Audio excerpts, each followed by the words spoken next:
میں ایک گارڈ تھا۔ کمپنی نے میری ڈیوٹی جس گھر میں لگائی تھی وہاں صرف 2 ایسے افراد یعنی مالک اور مالکن رہتے تھے۔ مالک بہت امیر لیکن کافی ضعیف بھی تھا۔ میں ہر شام 7 بجے اس مکان کے باہر پہنچ جاتا تھا۔ اس گھر کی بڑی ہی عجیب بات مجھے دیکھنے کو ملتی تھی۔ جیسا کہ معمول کے مطابق میاں بیوی جھگڑتے تھے، میں نے مالک اور مالکن کو کبھی جھگڑتے ہوئے نہیں دیکھا تھا۔ میں اکثر یہ بات سوچا کرتا تھا کہ مالک اتنا ضعیف ہے، مالکن ایک جوان اور خوبصورت لڑکی ہے۔ اللہ جانے ان دونوں کی شادی کیسے ہو گئی تھی۔ ہر رات 9 بجے کے بعد دوسری منزل پر مالک کے کمرے میں لائٹ چل جاتی اور دیر تک جلتی رہتی۔ ایک رات میں پانی پینے کے لیے گھر کے اندر داخل ہوا۔ میں نے دیکھا کہ مالکن باغیچے میں ٹہل رہی ہے اور کافی پریشان نظر آ رہی تھی۔ میں نے مالکن کو نظر انداز کیا، پانی پیا اور باہر چلا گیا۔ اگلے دن پھر اسی وقت میں پانی پینے کے لیے گھر کے اندر داخل گیا تو مالکن پھر اسی جگہ پر ٹہل رہی تھی۔ اس دن پہلی دفعہ ان کی نظر مجھ پر پڑ گئی تھی اور میں نے نظریں چرانا چاہیں لیکن وہ میری طرف بڑھنے لگی۔ انہوں نے میرے بازو کو اتنی مضبوطی سے پکڑ لیا اور کہنے لگی کہ تم ہر روز گھر کے اندر کیوں آ جاتے ہو؟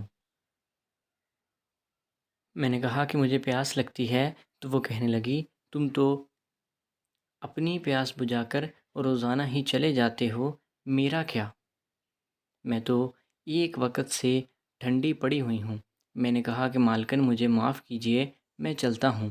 میں واپس جانے کے لیے پلٹا تو وہ میرا راستہ روک کر کھڑی ہو گئی اور مجھے کہنے لگی میرا شوہر تو میرے ساتھ کچھ بھی نہیں کر پاتا، یوں ہی ٹھنڈے مر جائیں گے۔ مالک سے میں غداری نہیں کر سکتا۔ کہنے لگی آ جاؤ، تمہیں پیسے بھی دوں گی۔ میرے دل میں شیطان آ گیا۔ میں نے سوچا کہ کوئی بے وقوف ہوگا جو ایسا موقع چھوڑے گا، اور وہ مجھے خوشی خوشی اپنے گھر کے اندر لے گئی تھی۔ ابھی کام کا آغاز ہی ہوا تھا کہ گولی چلنے کی آواز سنائی دی۔ میں ڈر گیا، جلدی جلدی سے بستر سے اترا۔ اتنے میں کمرے کا دروازہ کھلا اور 2 آدمیوں نے ہم پر بندوق تان لی۔ وہ گھر کے اندر زیور اور ضروری چیزیں ڈھونڈنے لگے تھے۔ جب لاکھ ڈھونڈنے کے باوجود بھی ان لوگوں کو کچھ نہ ملا تو مجھے کہنے لگے کہ بتا دو نہیں تو میں اپنی گولی مار دوں گا۔ اپنی بیوی سے کہو کہ سارا پیسہ ہمارے حوالے کر دو، زیور ہمارے حوالے کر دو۔ میں ڈر گیا اور کہا کہ میری بیوی نہیں ہے، میں تو اس گھر کا گارڈ ہوں۔ تو وہ چور، لیکن جیسے ہی انہوں نے یہ بات سنی تو وہ ہم پہ گولیوں کی بچھاڑ کرنے لگے۔ تم جیسے بدکار مرد اور تم جیسی بدکار عورت کو جینے کا کوئی حق نہیں۔ ہمیں خون میں لت پت چھوڑ کر وہ رفو چکر ہو گئے۔ اتنے میں مالک کمرے میں آ گیا۔ اس نے بنا کوئی سوچے سمجھے جلدی سے ہم دونوں کو اسپتال پہنچا دیا۔ مالکن زخموں کی تاب نہ لاتے ہوئے دم توڑ گئی۔ میری بھی دونوں ٹانگیں معذور ہو چکی تھی۔